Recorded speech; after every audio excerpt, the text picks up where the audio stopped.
to Paddling Adventures Radio. I'm Sean Rowley, and with me is Derek Spesh. Hello. How's it going, Derek? Going fantastic. Good Lord, we do more yapping before the show starts. Took 2 hours just to get started recording. Oh, good Lord. I'm tired now, so I know. Thanks for listening. I need a nap. I need a nap now. Oy vey. How are things going? Good, except for our Tickety-boo. previous conversation. I'm glad that the bad luck is spreading. the bird of disparadise is spreading to people other than me. It's no offense, but it's nice not to be me. But Yeah, Mike, for everybody's edification, I've had some issues with the car because it's getting older, but 2 days ago, now this is a minor thing, but my heated seat stopped working, so starts But, at the seats. starting today, my car won't get out of limp mode, and so I can't get the RPMs up, so it takes forever to get up to speed. And so, Sounds familiar. yeah, well, I don't think I have the same problem. I don't think I have engine failure because when it's in park, I can rev the engine and it's nice and normal. Mm-hmm. But what's weird is that before limp mode came on, I had an exhaust leak, and now the exhaust leak is fixed. So it makes me think that 3 of the 6 cylinders are in limp mode are just not firing. So no more exhaust leak because those cylinders aren't working. Are you still able to get from point A to point B? Yes.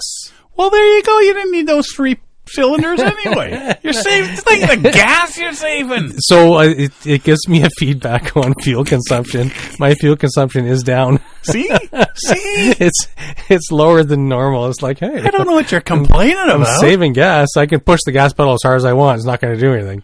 So Winner, chicken dinner. I don't know what you're complaining the about. problem is like you expected to have that jump of horsepower there if you're in traffic and you need to get around somebody, but nope. I Just have get to yourself a gray beard, gray mustache, gray hair, and one of those little funky ball caps things, and just go around like an old guy. And they'll think nothing of it. Yeah. Oh, just They'll another just old honk guy. at you, flip you the bird, and the stupid old man. So now I have to plan. My car's going into the shop on Friday, and we'll. Did I tell you our dishwasher blew up?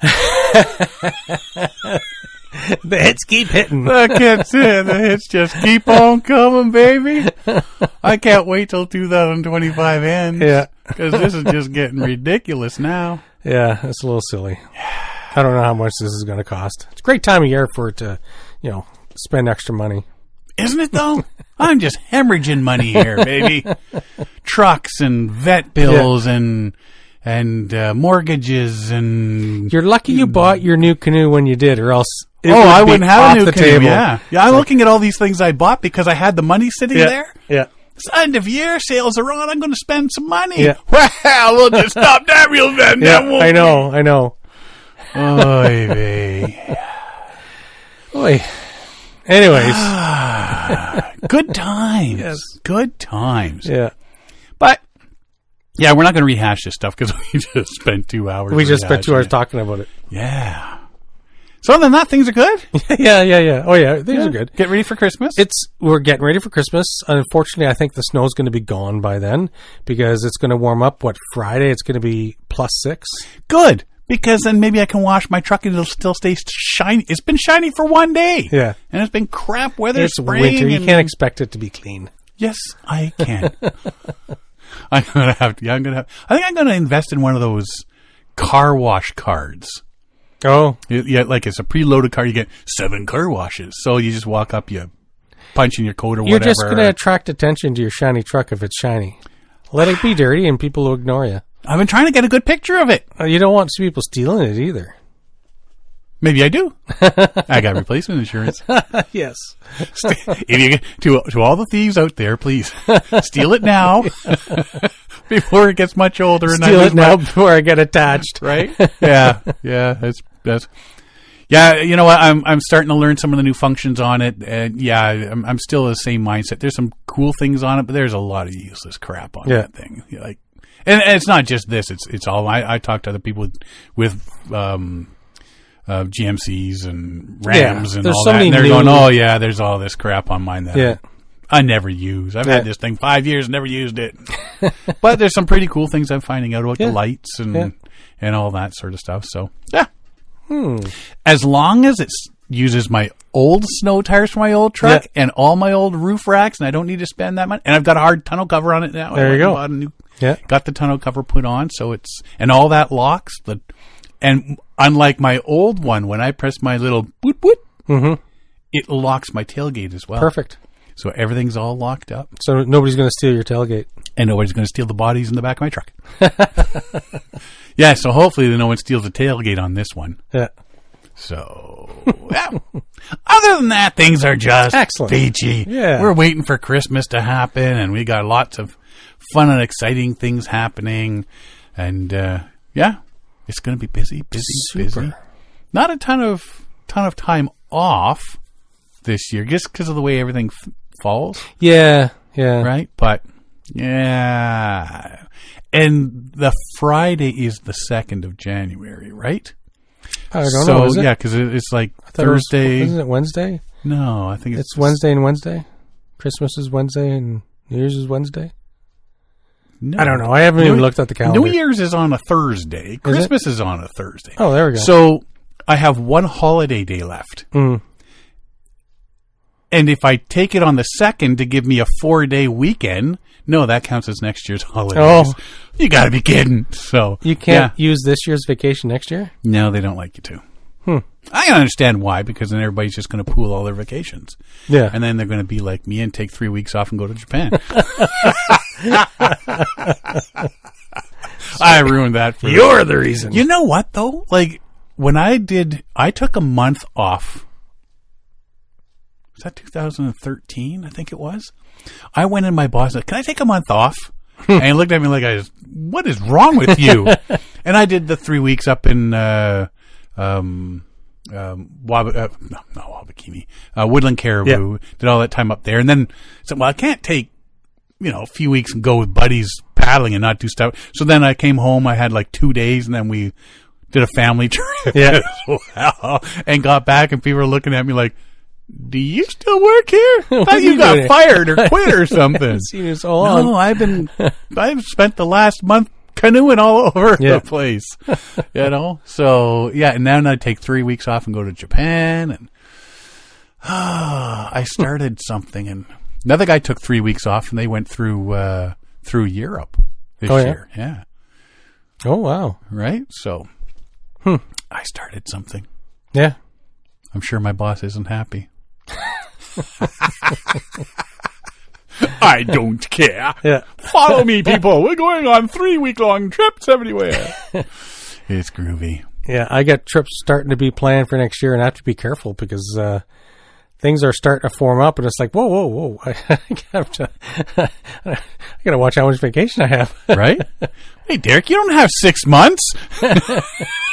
Because this year, I didn't do much this year, so I'm actually carrying over 2 weeks of vacation. Oh, and they let you carry over? Well, I can carry over 10 days. So I'm trying to use up those 4 days of the 14 that I have. So I'll take some time off for Christmas. But yeah, it's like a buddy of mine, he just bought himself a new enduro bike, and now he wants me to buy one and used one. And we want to do go up to like Goose Bay, up in Labrador and stuff, find some dirt roads. Yeah. Have you ever driven your bike across the country? No. Why not? Would you do that? If I had a touring bike and I say I'm driving from here to Calgary and back. No. Why? It's all straight road. There's no entertainment value. You can have a snooze as you're driving. What more do you need? I would drive through Northern Ontario for 3 weeks. I'd do that. But you wouldn't.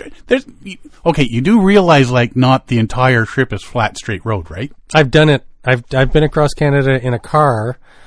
1, 2, 3, 4, 5 trips. Is that it? Yeah. Amateur. You wouldn't go across.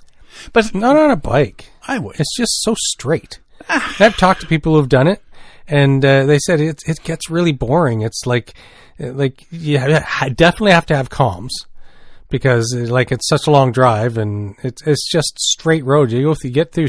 Well, it depends what route you go. Like Saskatchewan and stuff. It's like, I guess you could take some off routes, head up northern Saskatchewan. And at one point we went through the States. What? We went through the States as well. Yeah. Dipped just below the border. You could do that. Yeah. Nice country. You gotta think outside the box. Okay, I'm not buying a bike now. You know what? You do it with the car, you do it with the canoe on the roof like we did, and you can stop. Absolutely, every day I do 100% do and that. hit different spots paddling too. Yeah. So I would be personally responsible for spreading zebra mussels all across Canada. Right? I'd bring an extra box of them just cause.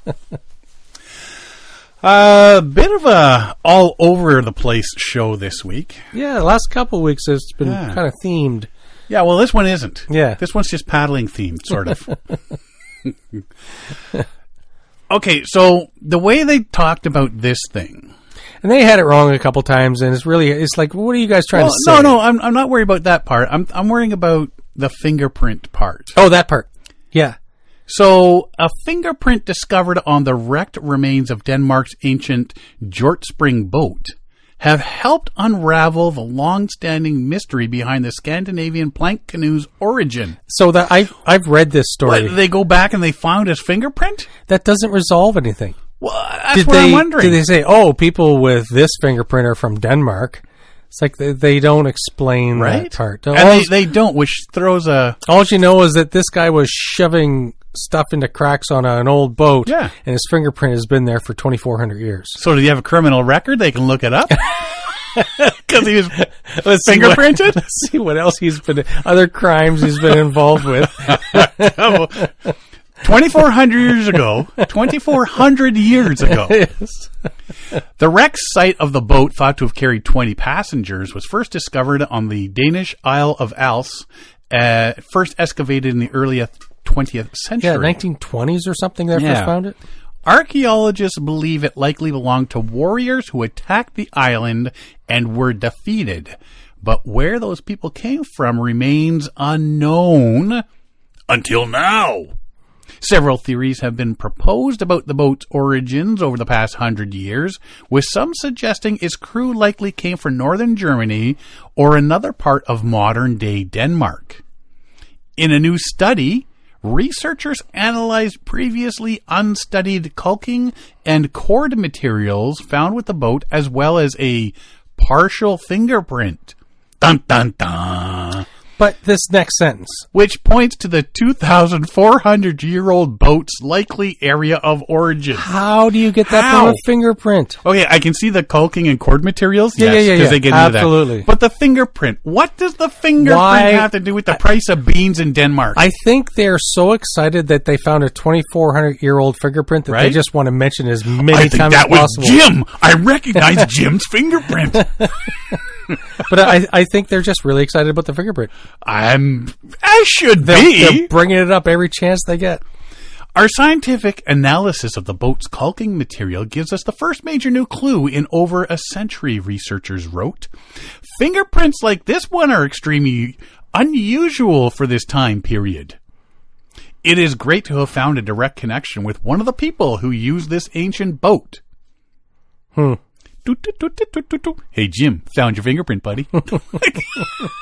I fully understand the whole materials bit. Yeah. But the fingerprint leaves me a bit... They're really hooked on this fingerprint. Yeah. Did people not use their hands from different parts of the world to do this? And that's why they know that because there's a fingerprint, somebody used their hand. This proves that we had fingerprints a long time ago. Right? Fingerprints aren't a new thing. It's not new technology. Apparently. Later analysis revealed that the caulk was made up of mainly animal fat and pine pitch. Since Denmark did not have any significant pine forests cover during this time, scientists suspect one of the coastal areas along the Baltic Sea to the east, which had pine forests, may have been the origin site of the boat and said owner of fingerprint. If this were the case, the boat would likely have traveled a long distance over the open ocean to reach the Isle of Als, suggesting that the attack was organized and premeditated. assuming a lot. Damn you, Jim. They're assuming so much. Right? The boat was waterproofed with pitch from pine trees, which were rare in both Denmark and northern Germany during the first millennium BC. We argue that this means the boat and its crew most likely came from further east along the shores of the Baltic Sea, where pine forests were more abundant. New materials found on the boat were dated between the 4th or 3rd century BC, in line with previous datings of wood from the Hjortspring site. Scientists also found a partial human finger. Oh, here we go again. Another a partial fingerprint. Human fingerprint, part of the caulking material, which they suspect could have been left by one of the crew members. Oh, so they're saying it's a different fingerprint. Now we have two individuals. I don't know. I don't know. No, they just said it's one of the crew members. Right? One was a builder, one was a crew member. Maybe the crew member was a builder. Maybe. But they seem to indicate here that's a different fingerprint. One. This likely provides a direct link to the seafarers of the ancient vessel, researchers say. New analysis of Scandinavia's oldest plank boat brings us a step closer to solving the 100-year-old mystery of the ancient boat's origins. Using cutting-edge scientific methods, researchers have zeroed in on the Baltic Sea region as the most likely source of the circa 2,400-year-old boat, while also discovering a fingerprint left by an ancient seafarer in the tar used to waterproof the vessel. So now that's 3 individual fingerprints. The latest findings bolster the belief that the boat was used by people with fingerprints. Was used by a small army of invaders who attacked the island of Als in southern Denmark over 2,000 years ago. The invaders were defeated, and the local defenders sunk the boat into a bog as an offering to give thanks for their victory. Ever since the boat was excavated from the bog in the early 1920s, the question of where the invaders came from has been an open mystery.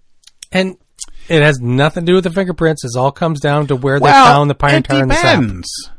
If no one else in the Baltic region had fingerprints, except for these 3 guys, then you know. You can narrow it down to Jim, and Jim.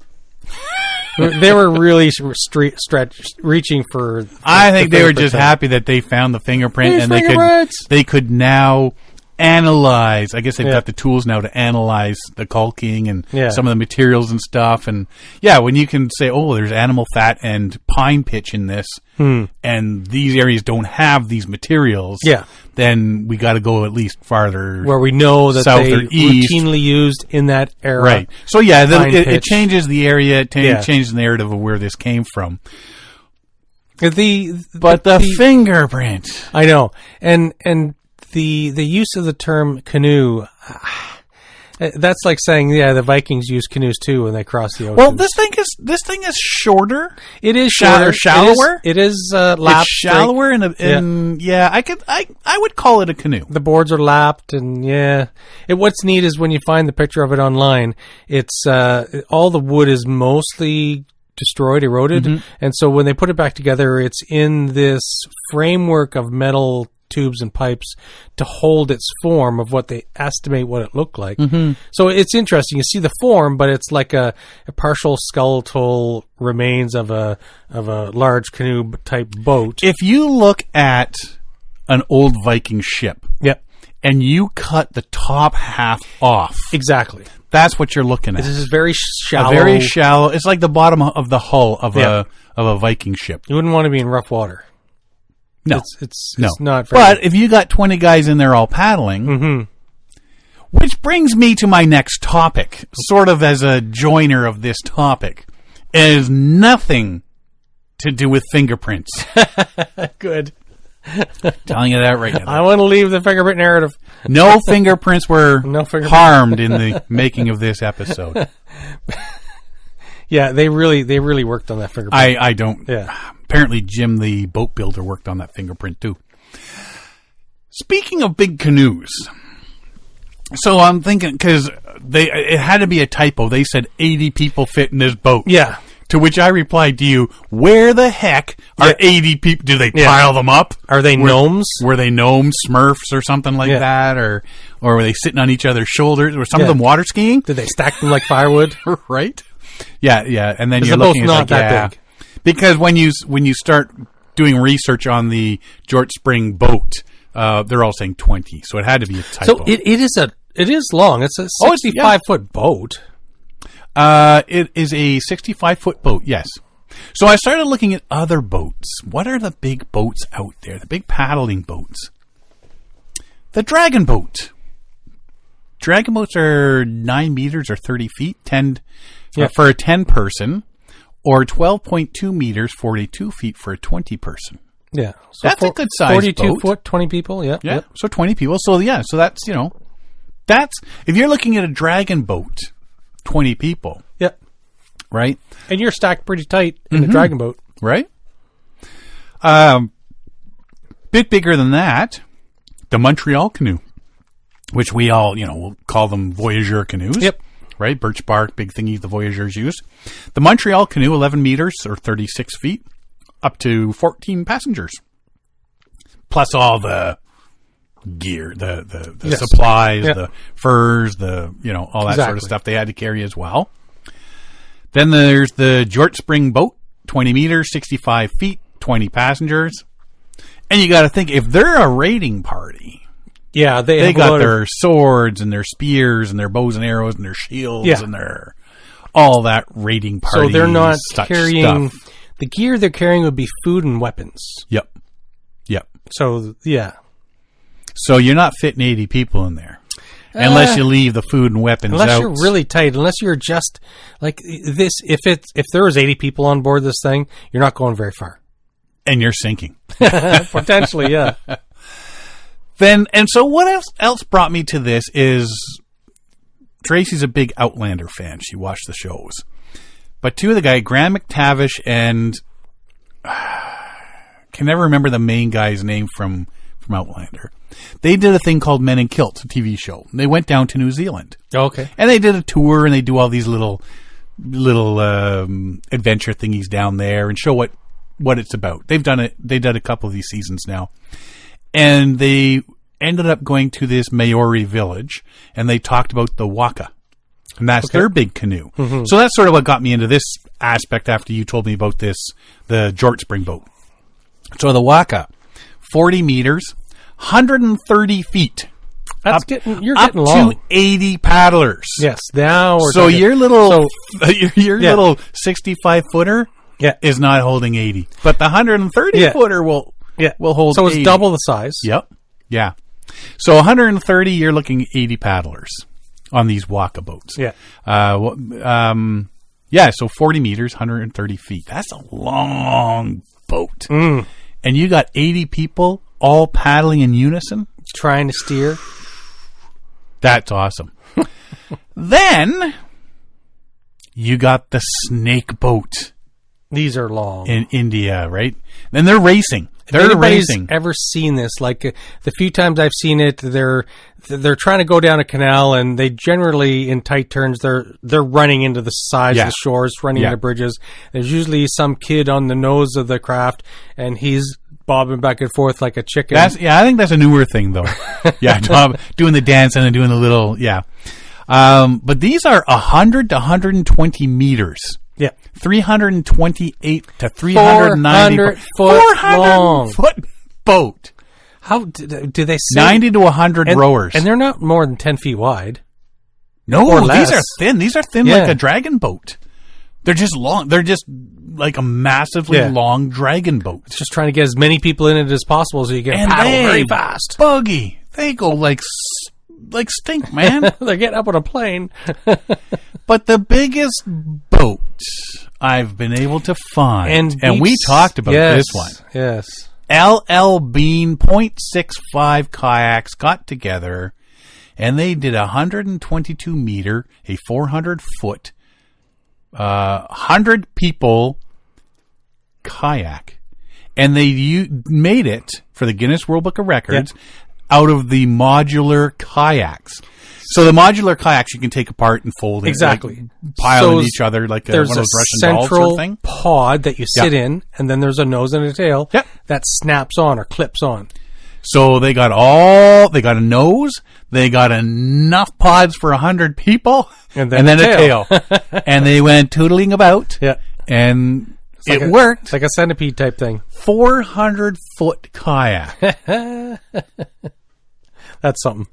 That's that's kind of. I can't see them doing that way back in the day. The size of that tree you would need, but even the snake boats. I can't remember what the tree is they use for those. Oh, and I read it specifically too. I remember. Yeah, I can't remember the name of it, but it's but it's a tall tree. But like even that 394-foot tree. Like, oh my God. Yeah.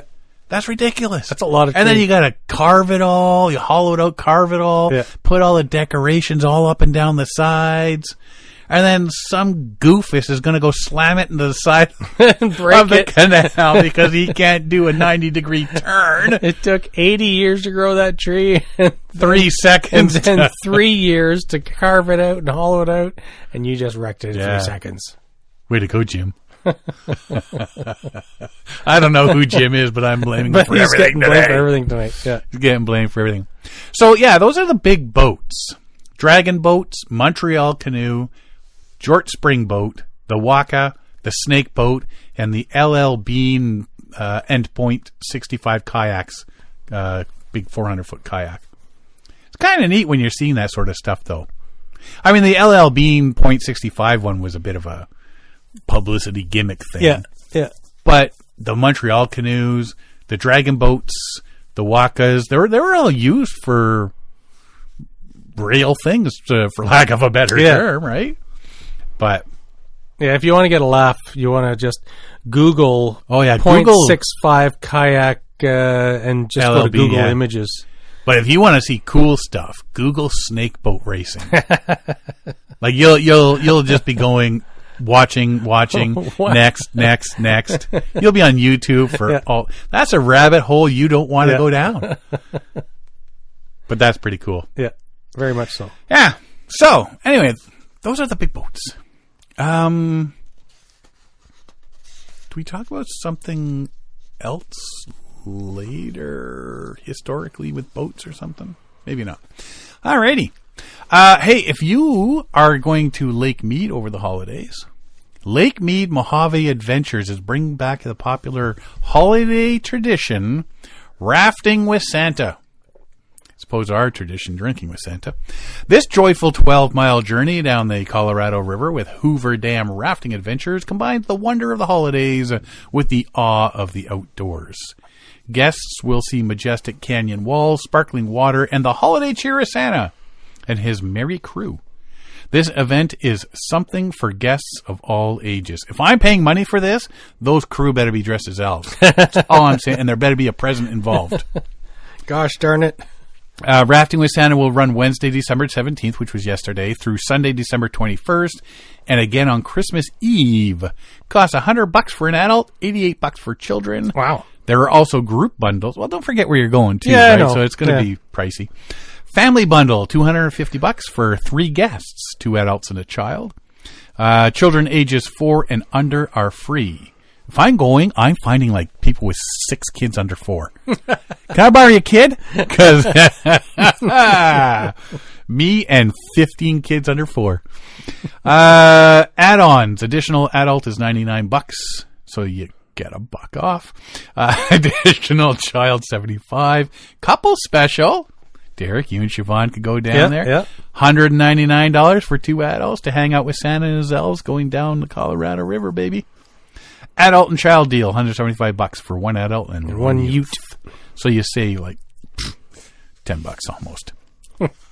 So yeah, if you're out Lake Mead way, going to Vegas, then check that out.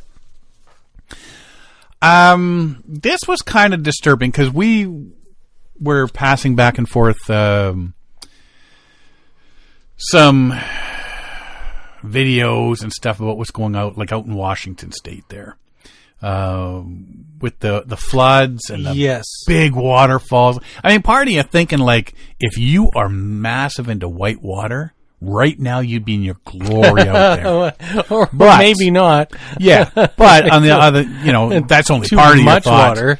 The other part of the thought is you're looking at what's happening out there with the floods and, people losing their homes and, Yes. and stuff like that. So, when you see things like that happening, you start to think, what are people going to do to help out?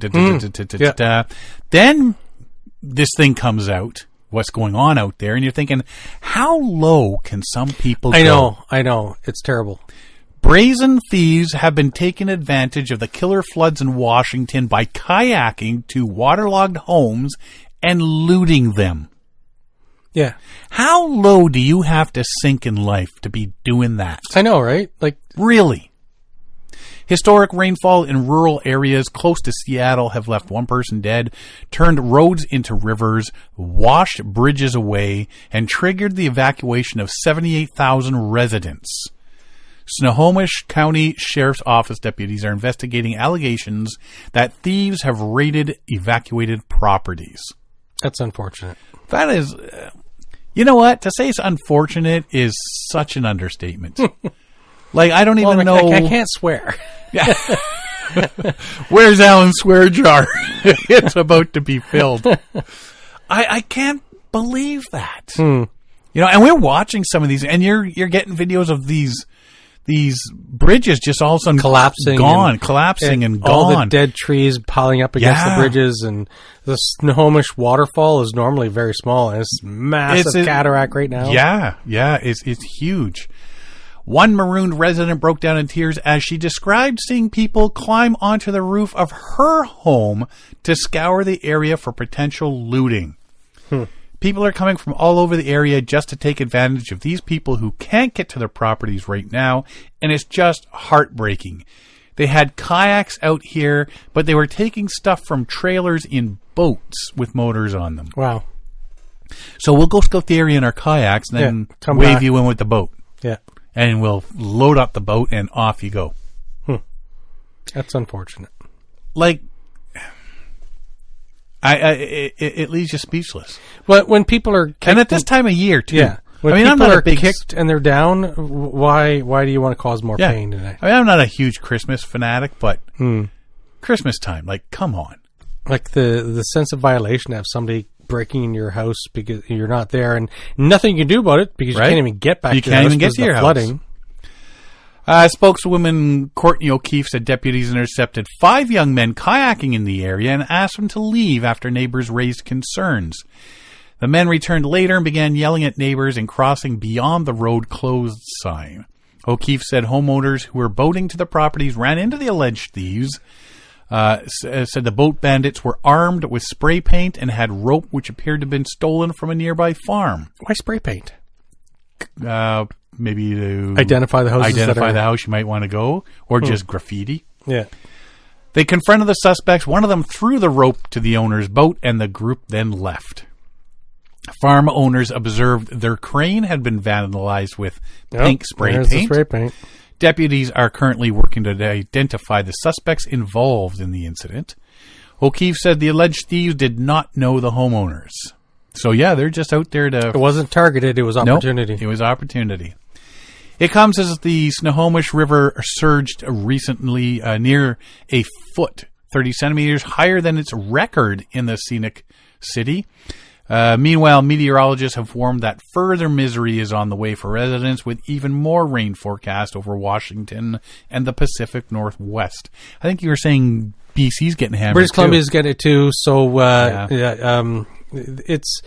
I haven't seen much of it in the news, but I don't think many of us watch conventional news anymore. No. But it took me a surprise because I had heard something about flooding in near Vancouver and in Lower Mainland BC and stuff like that, and there was a lapse in the weather, and then the weather reports come in, and it's like there's what they call it, an atmospheric river is returning to the area, and it's going to be devastating for Washington State and British Columbia. It's with the atmospheric river. They've had it a couple times in the last decade, and it just the rain just keeps falling. It keeps picking up water from the ocean, and it just keeps dumping water. Yeah, and they're getting it. Mm-hmm. Dozens of roads are inundated or washed out across the state, some of which had no detour or estimated time for reopening. Mountainous section of US 2 was closed due to rocks, trees, and mud, while a large section of State Route 410 was closed because water covering the roadway, and they're being kept on, looked at by the State Transportation Department. Yeah. But you know what? Like I say, you're looking at all the devastation, all the stuff happening, and then you see a story like this. Yeah. How low do you really need to sink? Yeah, kind of breaks your heart. You know what? We joke, not really joke, but just saying, you know what? Like, humanity is just Garbage.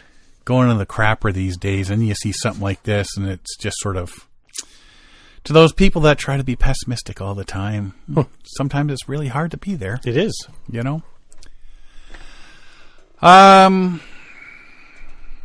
This one's entitled The Artist and the Spy. Dun, dun. For those that are into real crime documentaries and stories.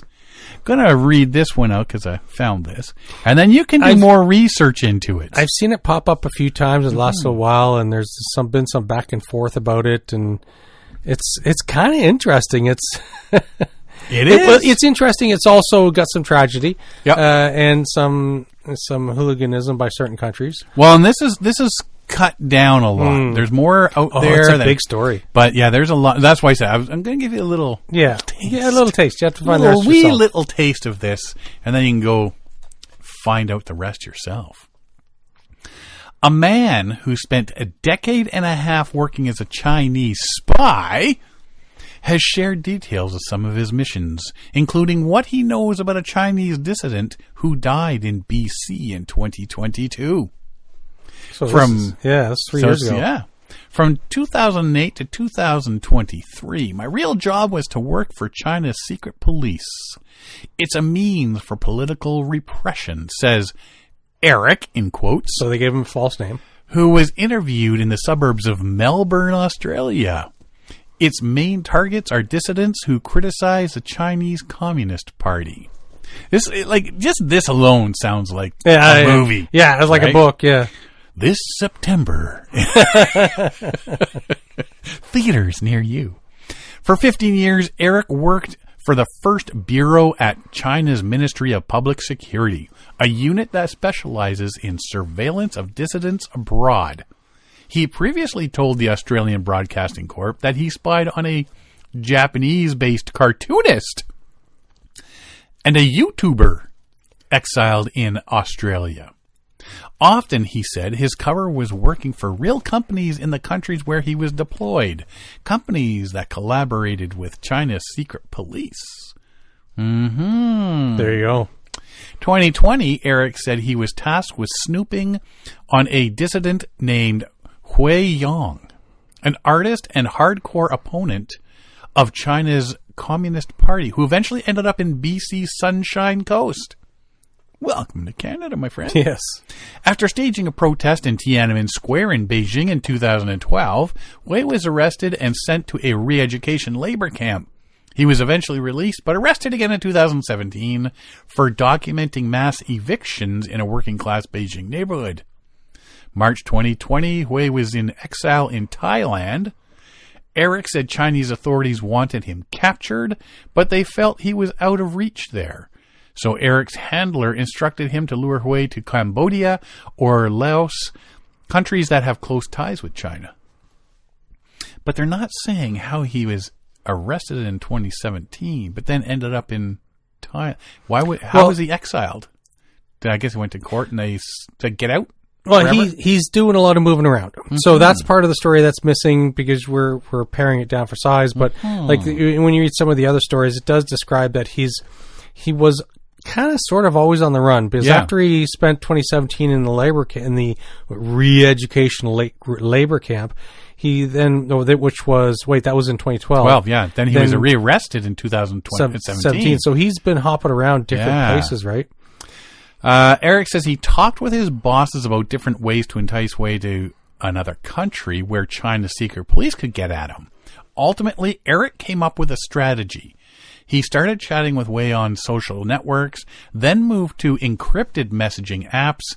In a conversation on the app Telegram, which I don't think young kids are using these days, Eric suggested they set up a resistance group and try to build a following.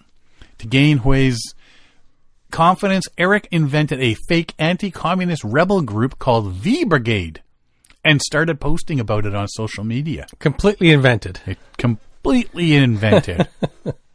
In a video posted to YouTube in September 2020, Eric is wearing a 3-hole balaclava and camo and is seen firing blanks. He announces, "Hello everyone, I'm here with the V Brigade to introduce today's topic, how to individually prepare for armed revolution and armed struggle."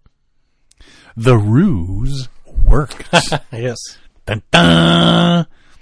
"This is awesome," Hui wrote to Eric, as the two became revolutionary comrades and even met up in Bangkok at one point. But in early 2021, the Chinese secret police lost track of him. A brief scramble ensued.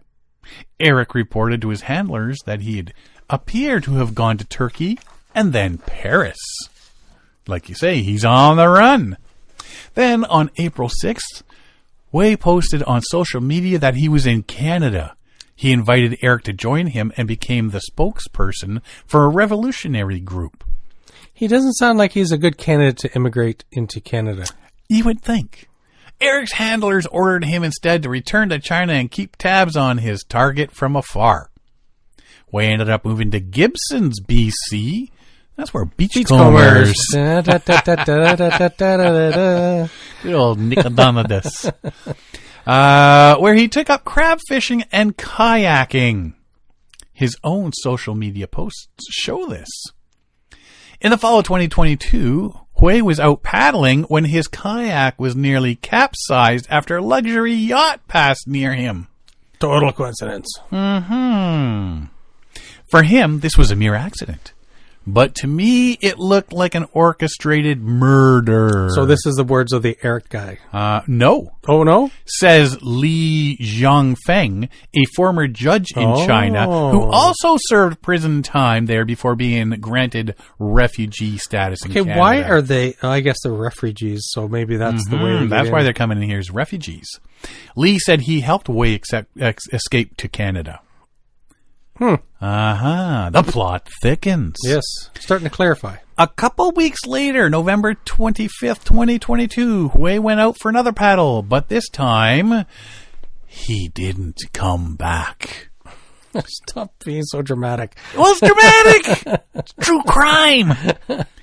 After a night of searching, his body was found along the shores of an island off the Sunshine Coast. The RCMP saw no foul play at the time, but the force didn't appear to know then that Hui was in the crosshairs of a covert operation by China's secret police. Mm-hmm. And we've heard a bit of this back and forth.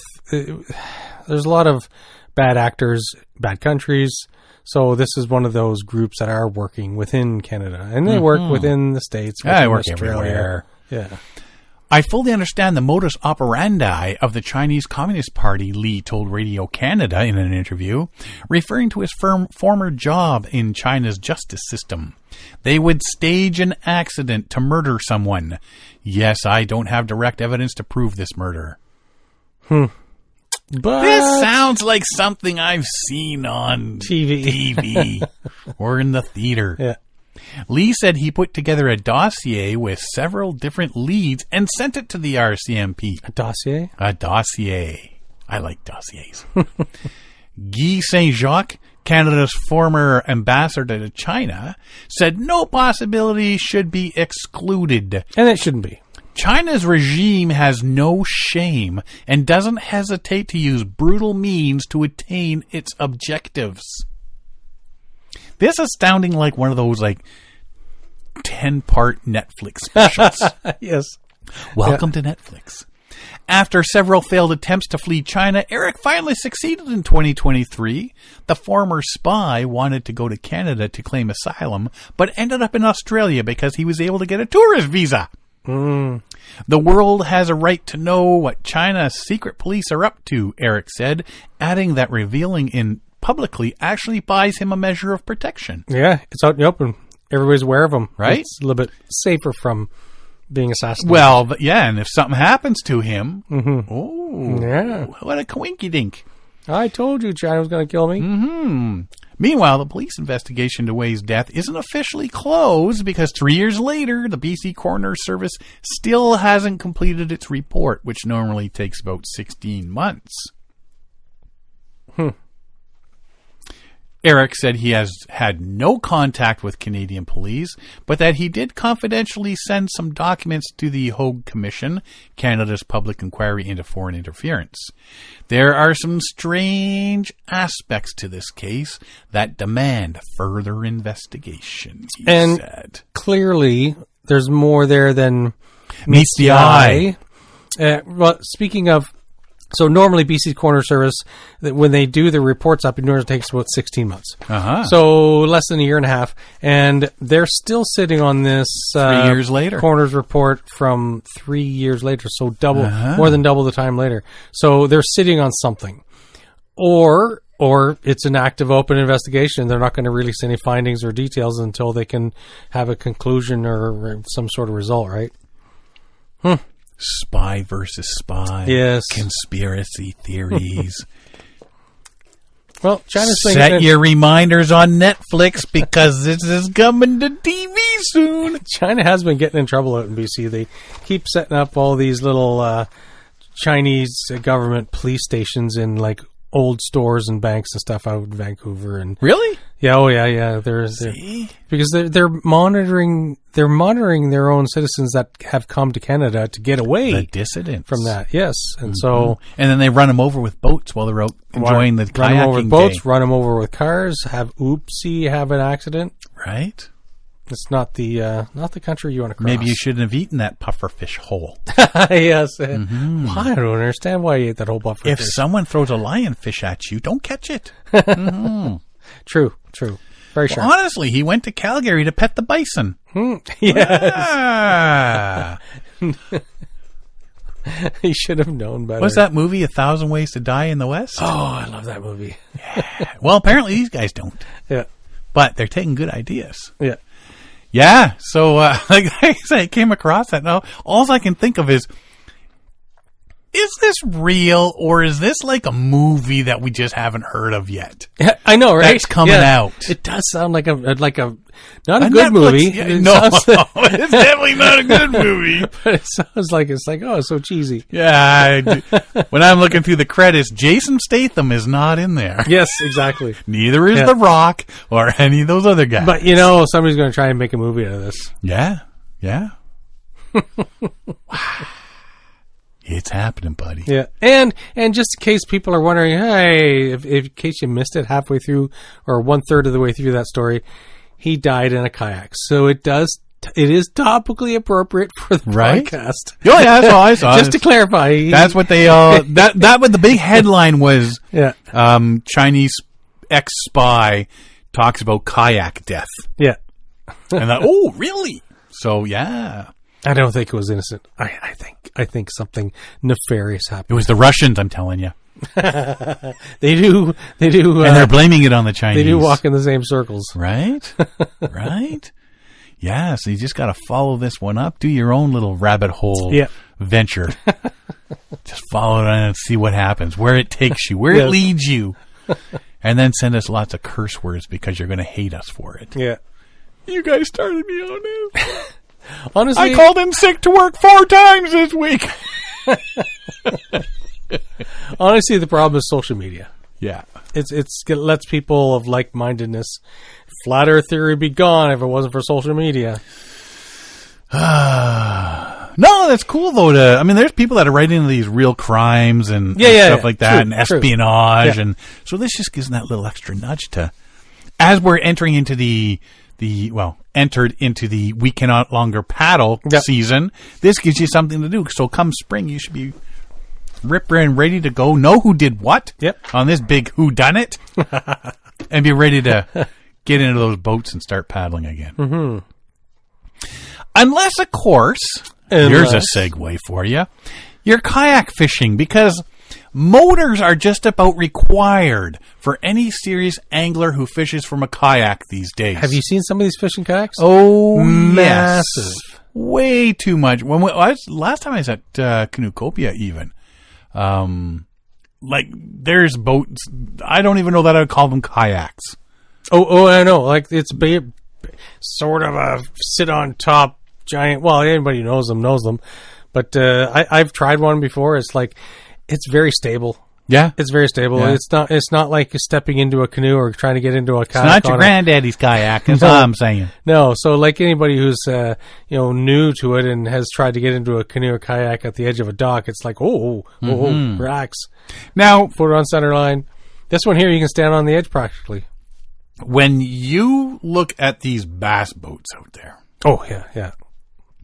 And they're just throwing up that rooster tail behind them. Built like a bullet. And they're ripping from one fish hole to the next to the next to the next. When they're doing these fishing tournaments, you can see why these kayakers want that extra speed. Yeah. You're not getting close to that, because if your kayak's going that fast, yes. I don't know what kind of motor you got on there. Yeah, but being good. towed by a bass boat. Yeah. Speed at which kayak anglers can get from point A to point B with a motor has significantly reduced travel time on the water, while thankfully a kayak angler's range has exponentially increased. So they're with the speed getting from point A to point B, they're able to fish more water. They're not going to beat a bass boat for the amount of spots they can fish in a day, but exactly. They're not the slowest on the water anymore either. Tournament kayak anglers are left in the dust without a battery-powered motor propelling them. Basically, 4 ways to propel your kayak: paddle, pedal, sail, or electric motor. Yes. Most kayaks have the ability to use all 4 methods to travel on the water, but anglers generally don't incorporate a sail into their fishing platforms. For this guide, which I was getting this out of, we'll focus on the best fishing kayak motors available in 2026. So I'm going to list them a little later what they are, but there's some other stuff they were talking about. For kayak motors, 2025 was a year for the record books. Several companies entered the modular small craft propulsion market. Whew, there's a fancy term.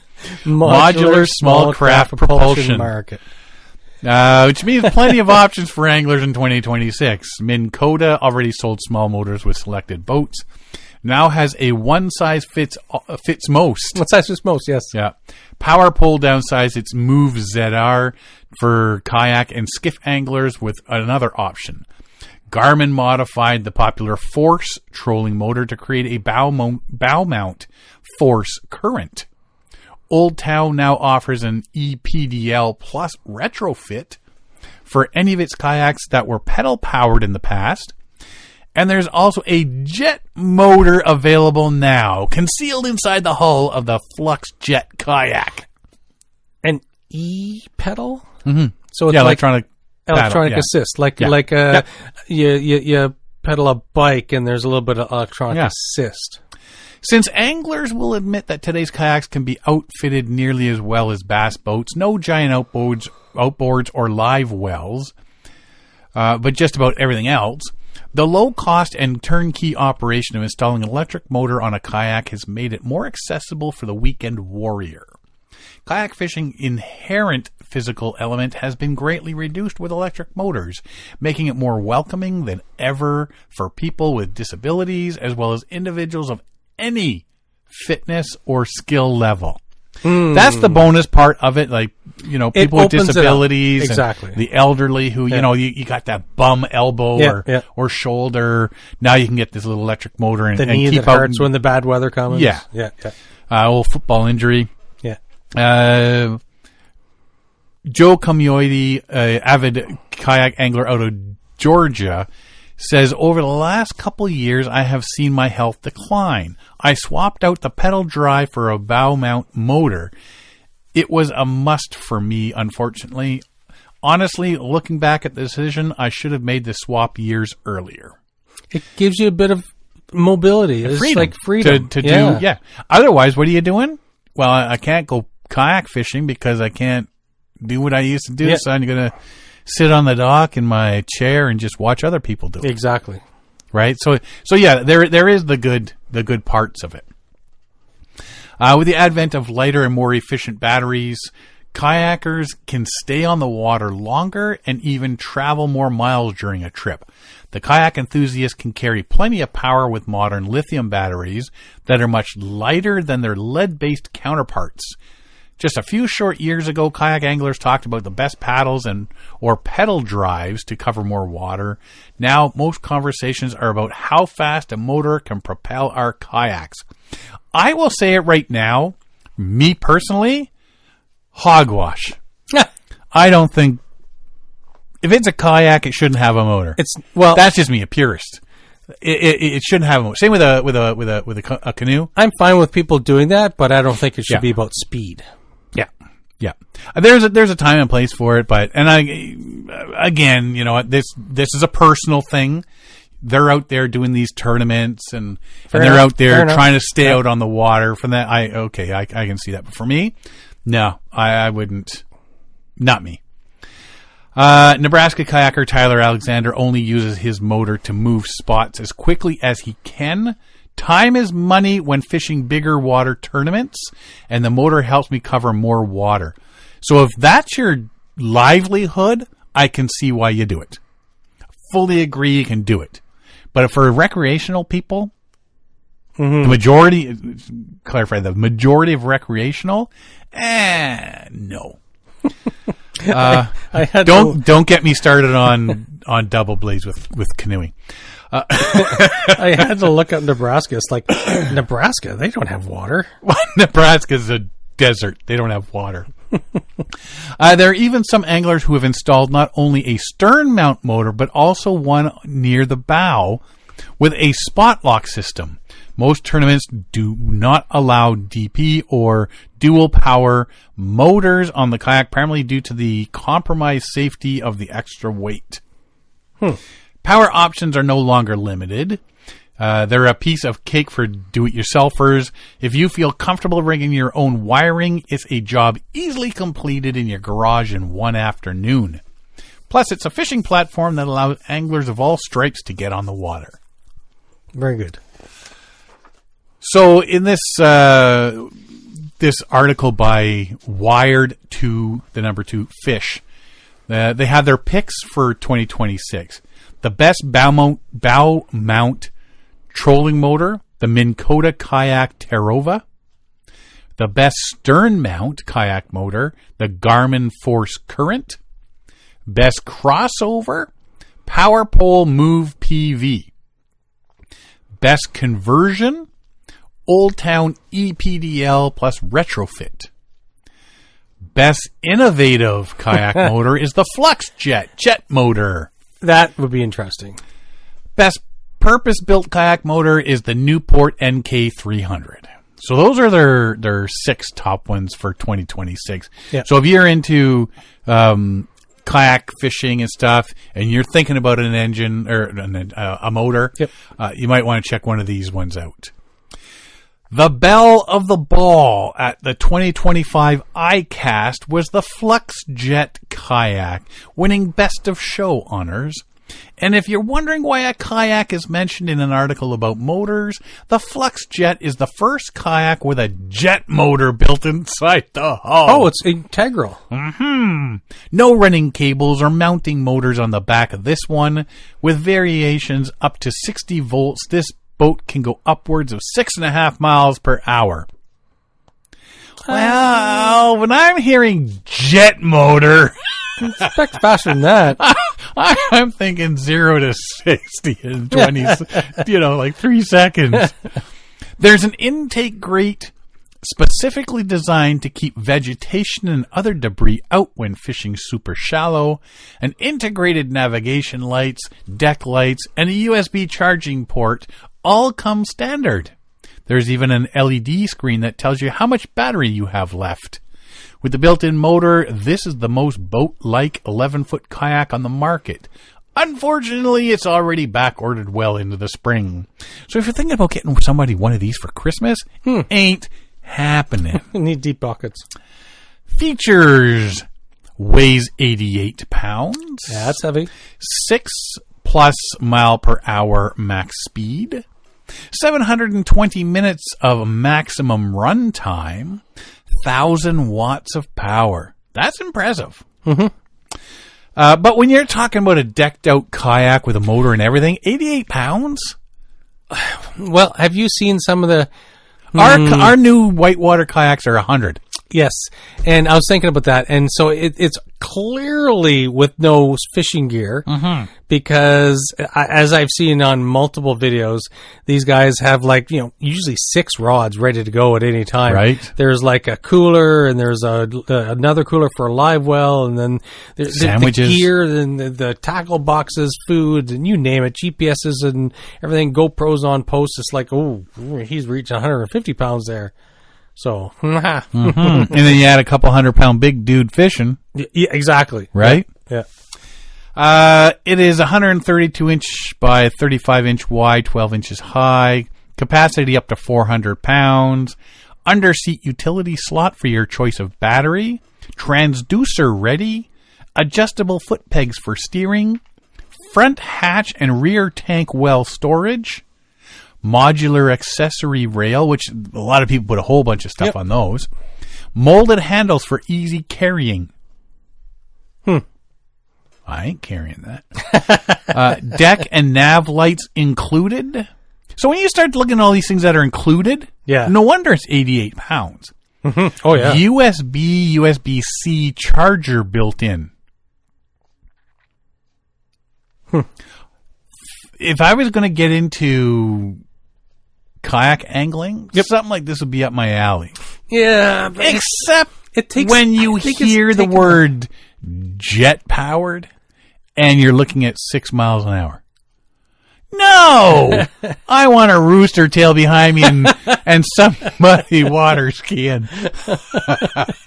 I want to be sucking up and shooting out bass. When I'm trolling, that lure is ripping the lips off that largemouth. That's all I'm saying. I'm going to have a lure with 12 pairs of bass lips. Just going to mount those on the wall. There's all these bass lips on these little plaques. I think we're reaching into a different realm here. Oh, huge. These are the guys that are out there making a living at this, or trying to. Or something. Yeah. It's like some people really rely on the technology side of it to keep them entertained. I'm more of just me and my canoe and a casting rod, and I just want to, see how practice casting, because really I'm not catching anything, but I'm practice casting. I got video that says otherwise. And a paddle that almost ended up in the back of your head. I don't catch anything. Oh, look at this. Is this like a 5-pound trout? That was big. Right? I thought it was a boot. I was hoping it was a boot. It wasn't fighting. Yeah, these guys are definitely like I say. I mean, you know what? There's the majority of people that are using these motors for mobility purposes and stuff exactly, like that. 100%. They're not going jet boat. Yeah. Right? So and it's an opportunity to, use their abilities that they do have to get out there and do something that they couldn't normally do. Exactly. For the do-it-yourself enthusiasts, there are also ways to modify a boat trolling motor for a kayak, saving hundreds of dollars.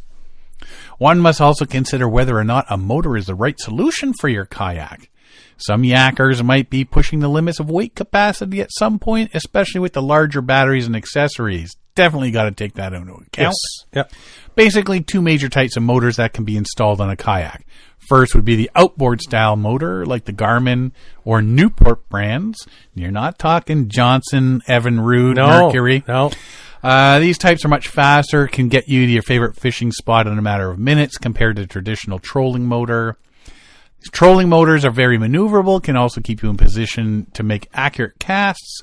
They offer a fair amount of speed, but most importantly, control, which is what you want. Old Town Kayaks has a unique EPDL plus drive, so kayakers can switch among manual power-assisted pedal or fully motorized cruise. These motors offer a quiet kayak experience at speeds about 3.5 to 6 miles per hour, which is the same as the jet boat. Do any of these speeds, I'm going to have to convert that. The EPDL Plus Drive conversion kit is a game changer for many anglers who own Old Town kayaks and did not come with the EPDL Plus Drive originally. While many low-cost brands are basically a paddle-only kayak, the Hobie, Old Town, Bonafide, Wilderness Systems, Ascend, Native Watercraft, Crescent, New Canoe, Feel Free, Vibe, and other brands can be easily modified to add an electric motor for added propulsion. Wait a minute. I have a Wilderness System. I change all my previous comments. Get me a motor! Not even. So I just converted it. 6 miles an hour is about 10 kilometers an hour. That's not too bad. I'd like typically when I have measured my own paddling speed, like solo, I'm doing about 4. If there's 2 people in the canoe, it's like you're doing maybe 6 with a tailwind type thing. So that's 10 kilometers an hour. That's a pretty good pace, right? And if you control while you're doing this and have the control, right? You're not having a paddle at the same time. That works too. You can have some downriggers. And as you're going too, you can change up lures and stuff. You can do stuff while you're going too, right? Which is a bonus. We do need to remember that adding a motor also means the responsibility of registering it and adding the required lighting systems as defined in state regulations. This is in the States and that, right? Yep. For craft that are powered by motors, there are numerous accessories available that can easily be added to your plastic boat. You also need to add the required decals for your assigned registration number. You should check with the state's guidelines when registering your motorized craft. Wonder what the rules are like in Canada. Do you need to add a license? A license to all that? Motorized? I didn't think so. I don't know. And as you add more, your motor, these lighting systems, and all that's all weight. Yep. You're adding. It's not like free weight. It adds to your capacity. Exactly. Your speed, your battery run time. If you got a microwave running up front on your kayak off the battery, you're probably not going to save miles. Right? But as well, if your microwave is 25 pounds, you got to start thinking, well, I better lose some weight. Because, that 25 pounds is bringing us closer to the weight limit of that boat. I follow this guy. He goes out and he makes some fantastic meals, like really nice meals, but he either canoes or kayaks somewheres, catches a fish, does a shore lunch, but makes a fantastic meal. And I saw him the other day. He was out on his kayak, and he had a hibachi grill and a pot full of oil, and so he deep fried the fish he caught, and he must be on a lake that you can like park right at. He was on the ocean, but in a enclosed bay with stones with rocks. I'm not portaging all that. it was like he's doing that on a boat. It's like we're talking like he had he had a naphtha type stove going. You can see the flames. He's deep frying fish right out on the kayak. Yeah, it's like I don't know about that. Whoa. Anyways. Whatever your choice may be for getting to fishing spots faster and more efficiently, the electric motor can be a great asset to saving lots of time on the water to help you keep your line in the water. Power considerations, though. Thrust. Most electric kayak motors range from 30 to 55 pounds of thrust that will easily move a kayak on the water. Most popular choice would be a 30-pound thrust electric motor for most average-sized kayaks. Larger and heavier kayaks, the more powerful 50 to 55 pound thrust motors might be necessary. If you're looking at longer distances and higher speeds, more battery power will be required as well. And don't even get started on headwinds and waves and right? Speed. If you're looking for speed with an electric motor, most will hit an average of 3 miles per hour. Some will reach speeds of up to 7 miles per hour. Remember that the more speed you create, the faster the battery will drain. Studies have shown that reducing your speed just 20% will increase your range up to 80%. Yeah. It is wise not to run at full speed. Consider me not wise. as you might end up stranded far from your launch with a dead battery. There you go. And in brackets, that would be Sean. End bracket. I'm having a full setup. You're talking like, depending on what gear you have and the watercraft and what drive motor you have, or like I'm guessing you're in the $10,000 to $15,000 range. I've got to be thinking though, a lot of this is like, that's what you do. It's got to be. That's what you're hoping to become a rich professional. No. Kayak this fisherman. Is a serious hobby. This is a serious thing hobby for you. I mean, you look at these guys with the bass boats and that's what they do. Yeah. Like the Bass Pro tournaments and all that. You just go from tournament to tournament to tournament and we know a couple people that do that. They go all these tournaments.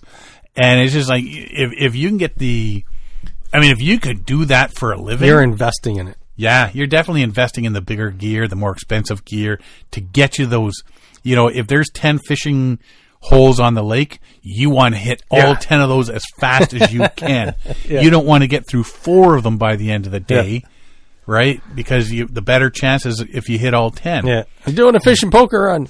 Yeah, so if this helps, but again, when it comes to this jet boat one, if you're just using a motor to get out on the water because you, like I say, got a bum shoulder or something like that, that's overkill. It is. Yeah, right? Yeah. So, I guess you got to go with what will work for you. What fits. And whatnot. Your needs and your financial situation. It's not for everybody. No. Like I say, definitely not for me.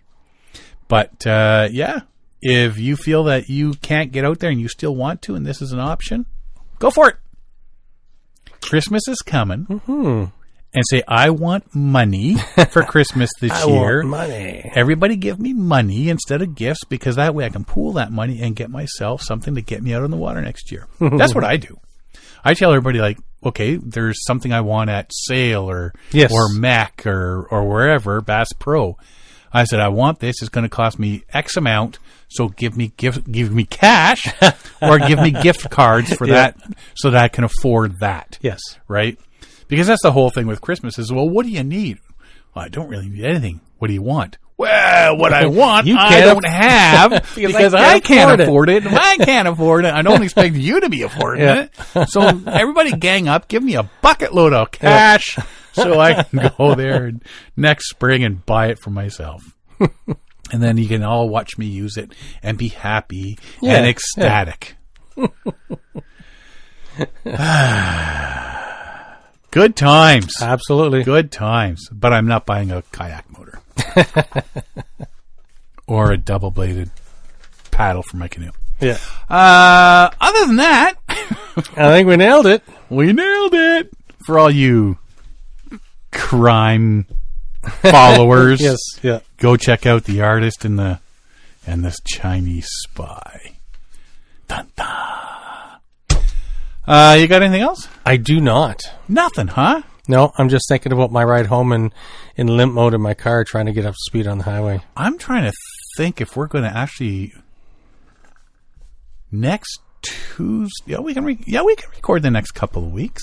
Yes, we got to get together and figure that out. We don't have to skip it. See, our streak continues. Mm-hmm.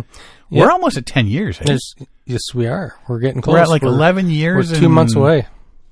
A month and a half, yeah. Mm-hmm. Yeah. Woohoo! Oh, no, today's just, 2 months. 2 months. Almost exactly 2 months. Mid-February. Dun, dun, dun, dun.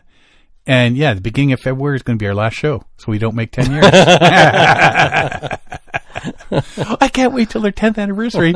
And thank you for listening. It's our last show. We're done. Son of a... All righty. Well, if you want to find out more about us, you can find us at paddlingadventuresradio.com. We're on Facebook, Instagram, and YouTube. You can download or stream our episodes on iTunes, Apple Podcasts, Spotify, Podbean, iHeartRadio, Amazon Music, Player FM, and all your favorite podcast downloading sites. Or you can go to the episode page at paddlingadventuresradio.com to stream or download all our episodes. If you enjoy the podcast, please share it with your friends, family, and fellow paddlers. I want to thank everybody for listening this week. I'm Sean Rowley. And I'm Derek Specht. We'll see you next time.